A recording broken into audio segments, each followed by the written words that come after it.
Hello everybody, my name is Bridget Martinez and I will be presenting the case of the United States of America as the plaintiff and appellee versus William R. Kapp as the defendant and appellant. This case is presented for ATE 3515 for instructor Carly Taft at St. Petersburg College. Some important backstory to know is that Kapp was a corrections officer and also a taxidermist.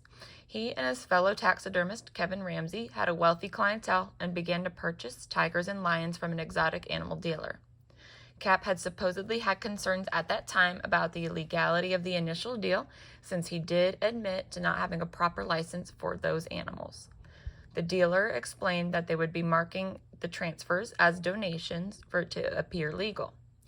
Kapp and his associates had ended up doing several transactions this way, and each time shooting the animals within their cages and posing for photographs with the carcasses.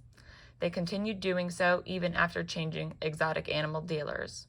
The other important thing to note here is that they continued to create the falsified USDA paperwork.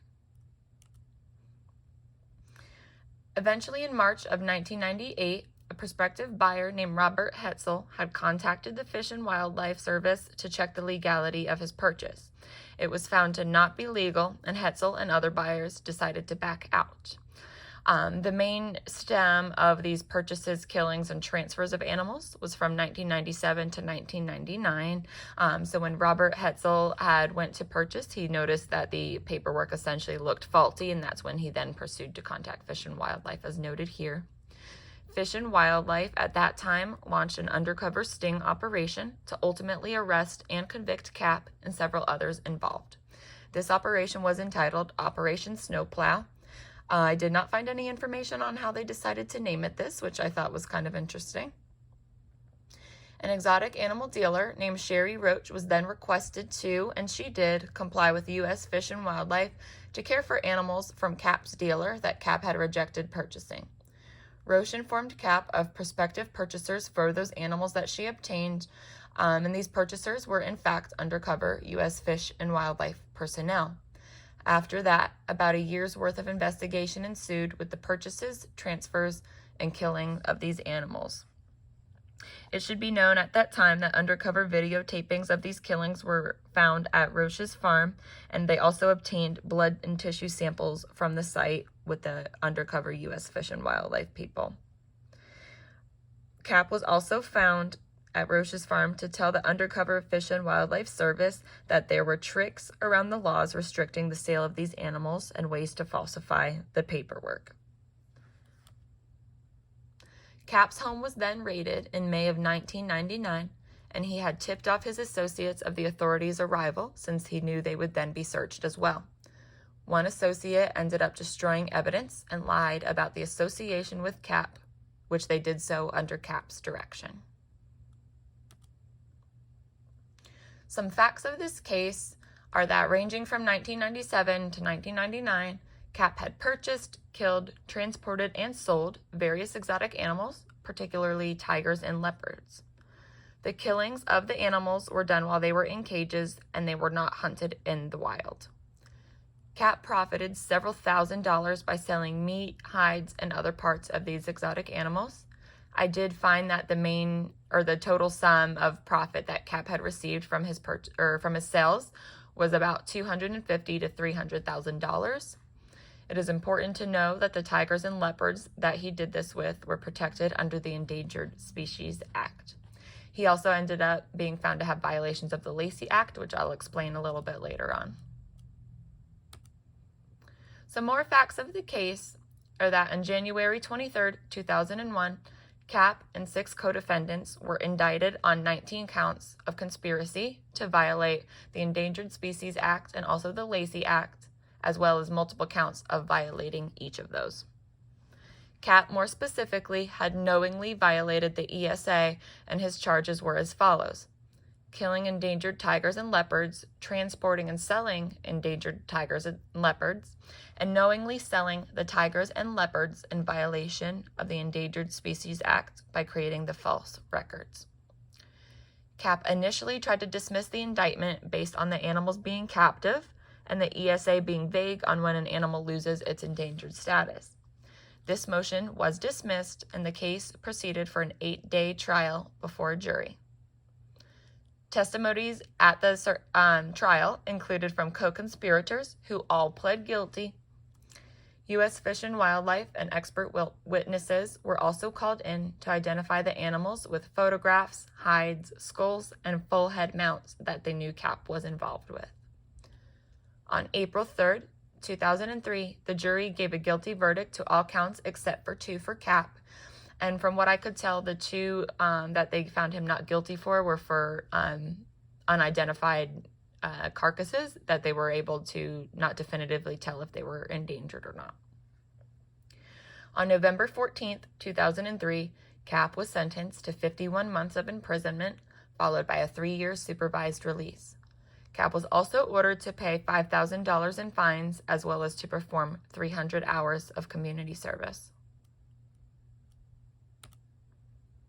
Some issues here are that the initial legal issue of the lower courts is that William Kapp violated the Endangered Species Act as well as the Lacey Act by manner of killing and trafficking endangered tigers and leopards for meat, hide, and other parts.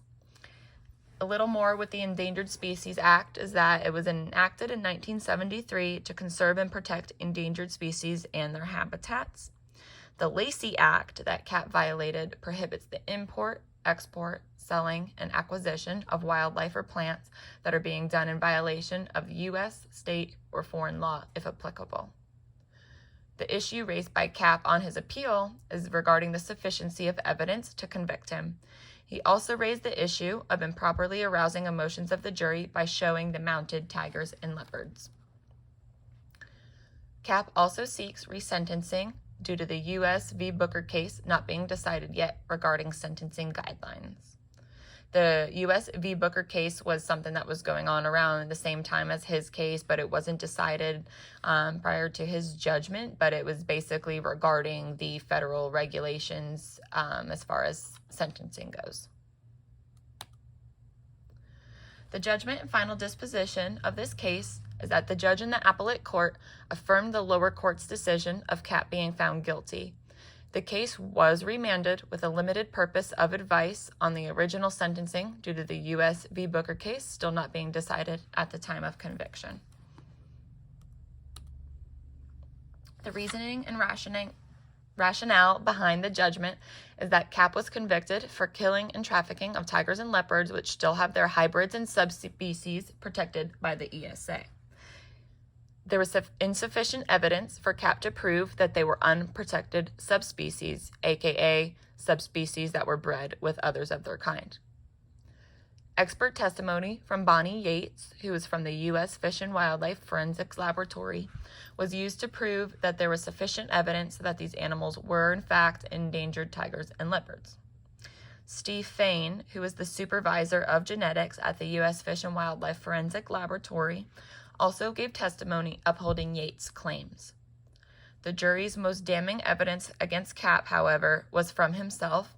There were recordings of him referring to the animals as tigers and leopards, so therefore knowingly committing these crimes. He was also found on recording to discuss how he knew they were protected and that he was not licensed to have them. The judge also saw how Kapp had tried to conceal his conduct once the government was involved, so that would be with his associate that he had convinced to hide and destroy evidence on his behalf. Also, with the falsified USDA forms, the animals were referred to on there as tigers and leopards and not as ligers or other unprotected animals, which Kapp at one point had tried to say. This upheld the Lacey Act violation.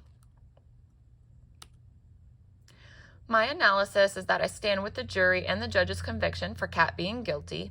I do believe his imprisonment should have been longer than 51 months, which equates to only about 4.25 years. As they stated, he knowingly admitted on recording to knowing that the killing and selling of these tigers and leopards was illegal and protected under the ESA. The other dead giveaway to me is that all the co-conspirators pled guilty as well. If Kapp himself was not guilty, how would those people benefit from saying that they are? To me, it's sufficient evidence itself, even though Kapp thought otherwise. It also goes to show how important expert witnesses are, since the animals cannot speak up for themselves, and that was a big support in proving that the animals were in fact endangered species.